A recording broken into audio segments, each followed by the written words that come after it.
Je m'appelle Michel, j'ai 64 ans.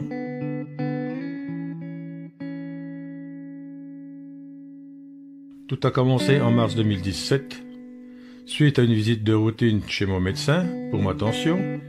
Une perte de poids inhabituelle l'alerte et il décide de me prescrire une batterie d'examens. Échographique, sanguin, IRM, puis biopsie du foie pour qu'enfin le verdict tombe. Une tumeur évolutive du foie, stade terminal. C'est à ce moment que notre médecin m'a prise à part en me souhaitant bon courage. Et là, j'ai compris qu'il n'y avait plus beaucoup d'espoir pour mon époux. Un mois plus tard, sous conseil d'un gastro-entérologue, je débutais un traitement chimio par comprimé à domicile. Au bout de 15 jours, j'avais des douleurs atroces. Je divaguais avec plus de 40 de fièvre. J'arrivais même plus à tenir debout. C'était mal parti.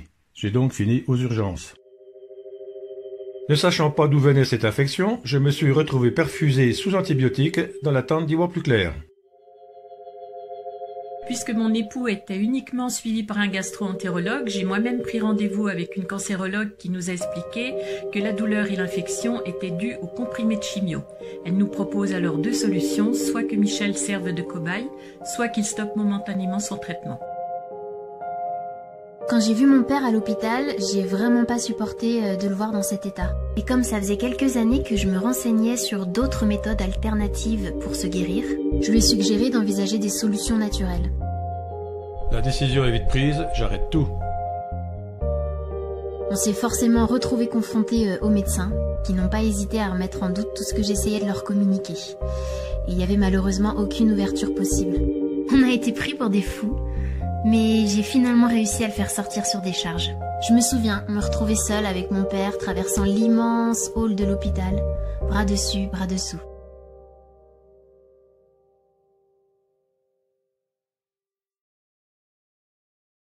Laura m'a proposé d'appeler Laurence, la thérapeute que j'avais rencontrée lors de mon premier diagnostic. Elle m'a conseillé 5 huiles essentielles pour contrer l'infection. Ça a été radical. En même pas 24 heures, je n'avais plus aucune douleur, la fièvre est tombée, je respirais à nouveau.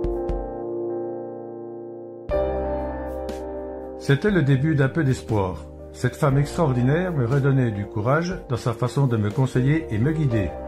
Elle m'avait d'ailleurs parlé de la méthode Beljanski à base de plantes. Et n'étant plus sous chimio, le 30 mai 2017, je me suis lancé dans ce traitement. La médecine naturelle était un domaine complètement inconnu pour moi, mais comme je n'avais plus rien à perdre, à cette période, les marqueurs du cancer, qu'on appelle AFP, étaient à 250 413 unités pour une norme à 7,4. Mon fils Larry, qui suit attentivement les vidéos de Thierry Casasnovas, avait longuement expliqué les bienfaits des jus à l'extracteur. Faut dire que j'en avais passé des heures sur les vidéos de Thierry. C'était comme une évidence pour moi que les jus de betterave pouvaient considérablement améliorer le terrain physiologique de mon père, et en particulier régénérer son foie. On est donc parti sur un jus quotidien de betterave, carottes, oignons rouges, gingembre et curcuma. Moi qui étais habitué à mon bon verre de vin quotidien. Bien sûr, et Laurence l'avait bien expliqué aussi, il fallait qu'il change toutes ses habitudes alimentaires et donc son mode de vie. J'ai donc entamé un régime personnalisé anti-inflammatoire, sans prolamine et caséine, donc plus de gluten, plus de lactose, aucune viande rouge, fini le café, le sucre et j'en passe. Mon alimentation était réajustée au fil des analyses, veillant à l'équilibre acido-basique, le but étant de réalcaliniser mon corps.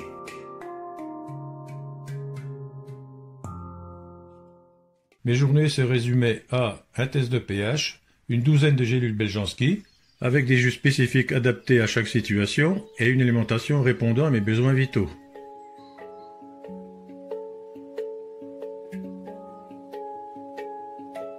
Sans oublier une sophrologie personnalisée afin d'accepter ma situation pour contribuer à ma guérison. Un changement radical de mes croyances.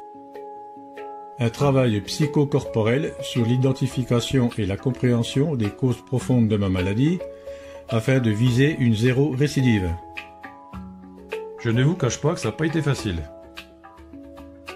Je faisais des prises de sang chaque mois pour suivre l'évolution de mes AFP. C'était incroyable. En seulement 3 mois, ils ont passé de 250 413 à 635 et continuaient de diminuer tous les mois. Mais le combat n'était pas fini. Je me suis retrouvé avec un ventre énorme, lourd et dur, rempli d'acides malignes. Le médecin n'avait qu'une option à lui proposer, le ponctionner, et cela à vie. C'était effrayant et on voulait à tout prix y échapper. Nous avons demandé l'avis de Laurence, qui était devenue notre référence de confiance et qui nous a suggéré un jus spécifique associé à un simple diurétique. Qui l'eût cru?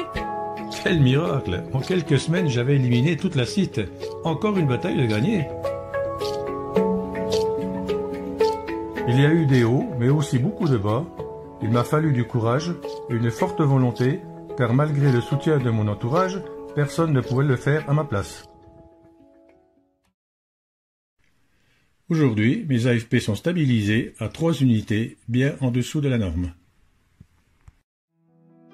Je suis totalement guéri, j'essaie de garder mon équilibre alimentaire et j'ai trouvé mon confort dans mes nouvelles habitudes. Je continue de travailler sur les causes profondes avec de nouvelles sophrologies. Il m'arrive de jeûner en sautant un repas, par exemple, et quel plaisir de pouvoir retourner à mes activités.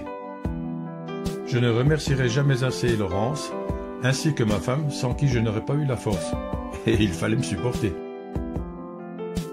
Et bien sûr mes enfants, mes amis, et tous ceux qui, de près ou de loin, ont participé à ma guérison.